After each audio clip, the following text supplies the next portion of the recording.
बिस्मिल्लाहिर्रहमानिर्रहीम। अस्सलाम वालेकुम। पाकिस्तान में अमन व अमान की सूरत-ए-हाल बरकरार रखने का मामला हो तो हुकूमत के पास पाबंदियों के सिवा कुछ नहीं होता। यानी मोटरसाइकिल की डबल सवारी और मोबाइल फ़ोन तो छोड़ें, कुछ इलाकों में तो मोटरसाइकिल चलाने की भी इजाज़त नहीं होती। बाज़ दिनों में तो यूट्यूब, फेसबुक, ट्विटर पे कॉल वगैरह हर चीज़ बंद कर दी जाती है ताकि अमन व अमान बरकरार रह सके। अक्सर लोगों की नज़र में हुकूमत के ये फ़ैसले इंतहाई मज़हक़ा खेज़ है, लेकिन हमें इस कानून को बिल आखिर मानना ही पड़ता है। मगर जनाब, ये तो कुछ भी नहीं है। दुनिया के दीगर ममालिक में तो ऐसी चीज़ों पे पाबंदी आयद हो जाती है जो होश उड़ा देने वाली हैं। अगर यकीन नहीं आता तो चलें दुनिया के मुख्तलिफ ममालिक के चंद अनोखे कवानीन के बारे में आपको बताते हैं। सबसे पहले हम जिसका जिक्र करेंगे वो है चर्च के बाहर कुछ भी खाना मना है। इटली में सैर व सियाहत करते हुए खाने पीने से परहेज़ करना बेहतरीन एहतियात है।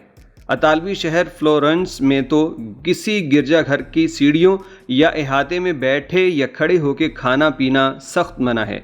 अगर कानून यहाँ तक होता तब भी समझ आती कि ये मजहबी मकामात के एहतराम के लिए है, लेकिन यही कानून सरकारी इमारत और दीगर मकामात के लिए भी है। कानून की खिलाफ वर्जी की सूरत में भारी जुर्माना आपके सियाहती बजट पे भारी पड़ सकता है। कबूतरों को खाना खिलाना। सैन फ्रांसिस्को में कहीं भी कबूतरों को दाना डालना सख्ती से मना है। इसकी वजह यह है कि कबूतरों को यहाँ बीमारियाँ फैलाने और जायदादों को नुकसान पहुँचाने वाला परिंदा समझा जाता है। अगर आप यहाँ के कबूतरों को कुछ खिलाते हुए पकड़े गए तो ज़्यादा इम्कान इस बात का है कि आपकी जेब तो खाली हो जाएगी, मगर जुर्माना फिर भी पूरा नहीं होगा। सिर्फ सरकारी अमला ही नहीं, यहाँ के आम शहरी भी बड़े शौक़ से कबूतरों को खिलाने वाले अफराद को पकड़ना अपना फ़र्ज़ समझते हैं। नंबर 3 पे ऑस्ट्रेलिया में बल्ब तब्दील करना। क्या वाकई एक बल्ब को तब्दील करने के लिए किसी इलेक्ट्रीशियन का होना ज़रूरी है? कम अज़ कम ऑस्ट्रेलियन रियासत विक्टोरिया का तो यही कानून है। दर हकीकत इस रियासत में बल्ब को तब्दील करना गैर कानूनी है।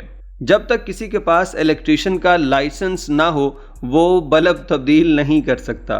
यानी अगर किसी बंदे को बल्ब तब्दील करना होगा तो या तो वो लाइसेंस होल्डर हो या फिर किसी इलेक्ट्रीशियन की उसको खिदमत हासिल करना पड़ेगी, फिर जाके अपने घर का बल्ब तब्दील कर सकेगा। इसके बाद जिक्र करेंगे कनाडा में सिक्कों से ख़रीदारी करना। अगर आप कनाडा में ख़रीदारी में मसरूफ़ हैं और जेब में सिर्फ सिक्के ही रह गए हैं तो जान लें कि वहाँ सिक्कों की सूरत में अदायगी खिलाफ़े कानून है। कनाडा की करेंसी एक्ट के मुताबिक दुकानदारों को कानूनी इजाज़त है कि वो बड़ी तादाद में सिक्कों को किसी सूरत कबूल न करें। मिसाल के तौर पे किसी चीज़ को ख़रीदने के लिए 25 से ज़्यादा सिक्कों के इस्तेमाल को अगर कोई कहे कि मेरे पास हैं ही यही, तो दुकानदार उसे लेने से इनकार कर सकता है और बसूरत दीगर जो गाहक है उसको इस पे जुर्माना भी हो सकता है। तो आप कमेंट सेक्शन में बताइएगा कि आपको दुनिया का सबसे अजीब व गरीब कानून कौन सा लगा।